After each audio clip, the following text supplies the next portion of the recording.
Halo Sobat Kolam, bertemu lagi bersama saya, Adi Tulang.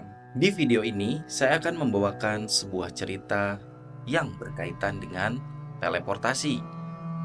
Apakah itu teleportasi? Teleportasi secara pengertiannya adalah berpindahnya suatu barang dari satu titik menuju titik yang lain secara instan. Masih terdapat pro dan kontra terkait dengan fenomena teleportasi ini. Ada sebuah peristiwa yang pernah terjadi terkait dengan fenomena teleportasi ini. Kejadian tersebut terjadi di daerah Mojokerto. Sebut saja namanya Pak Adi.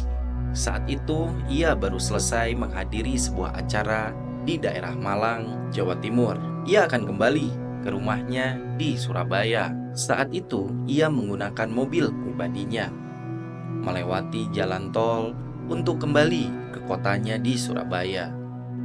Selama perjalanan, ia menggunakan Google Maps untuk membantu mengarahkan dirinya pulang ke kotanya di Surabaya. Saat itu, ia mengikuti seluruh petunjuk yang diberikan dari aplikasi tersebut, sampai akhirnya ia berbelok masuk ke tol Pandaan.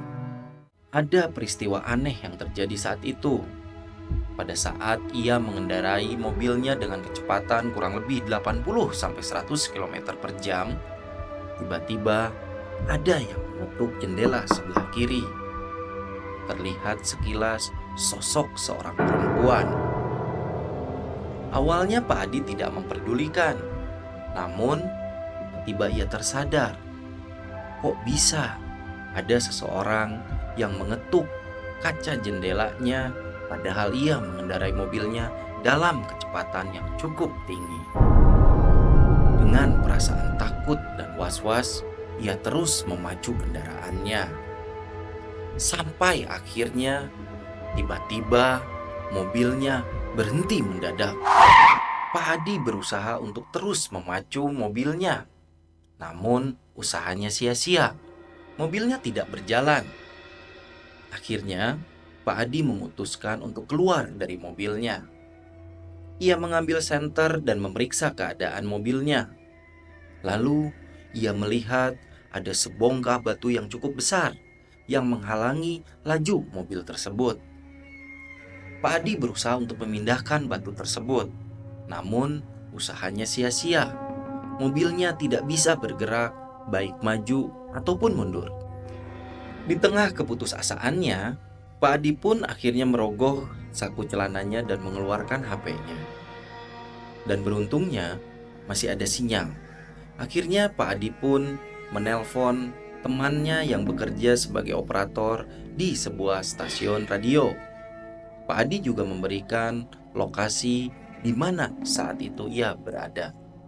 Setelah itu, teman dari Pak Adi tersebut melaporkan kejadian yang dialami oleh Pak Adi ke pihak kepolisian terdekat. Berdasarkan laporan tersebut, akhirnya polisi beserta warga mencoba untuk menolong Pak Adi. Mereka mencoba mencari Pak Adi sesuai dengan lokasi yang telah diberikan. Mereka memasuki jalan yang berbatuan, terjal, masuk ke dalam hutan yang jalannya sangat rusak sekali. Selang beberapa lama, akhirnya mereka pun bisa menemukan lokasi dari Pak Adi. Awalnya mereka mengira supir yang ada di dalam mobil tersebut mungkin sedang dalam kondisi mabuk atau mengalami gangguan kejiwaan lainnya. Polisi dan warga pun akhirnya menghampiri Pak Adi dan mencoba untuk mengevakuasi mobil tersebut. Namun karena kondisi yang tidak memungkinkan, akhirnya polisi memutuskan untuk mengundurkan evakuasi tersebut keesokan harinya. Pada saat pagi tiba, matahari mulai menyinari lokasi tersebut. Dan terlihat, ternyata lokasi tersebut dikelilingi oleh hutan dan bebatuan yang sangat terjal. Kanan dan kiri dari lokasi tersebut adalah jurang yang sangat curam. Secara logika, tidak mungkin mobil tersebut bisa sampai ke area ini. Akhirnya, mobil Pak Adi bisa dengan selamat dievakuasi oleh polisi dan bantuan warga setempat. Pak Adi pun dibawa ke kantor polisi setempat untuk dimintai keterangan. Dalam pertanyaannya, polisi menanyakan, bagaimana mungkin Pak Adi bisa sampai ke lokasi tersebut?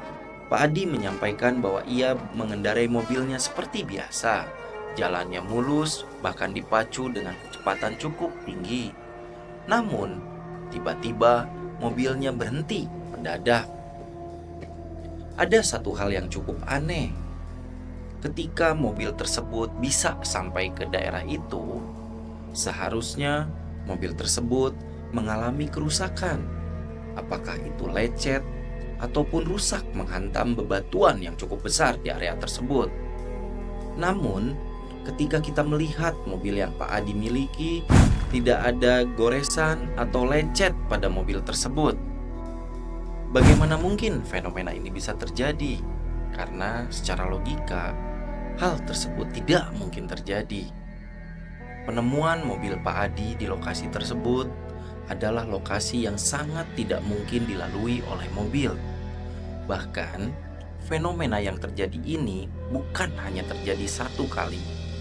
Ada beberapa kejadian yang lain, seperti yang dialami oleh Pak Adi. Jadi, apakah teleportasi itu ada kaitannya dengan dimensi lain? Silahkan tulis pendapat kalian di kolom komentar.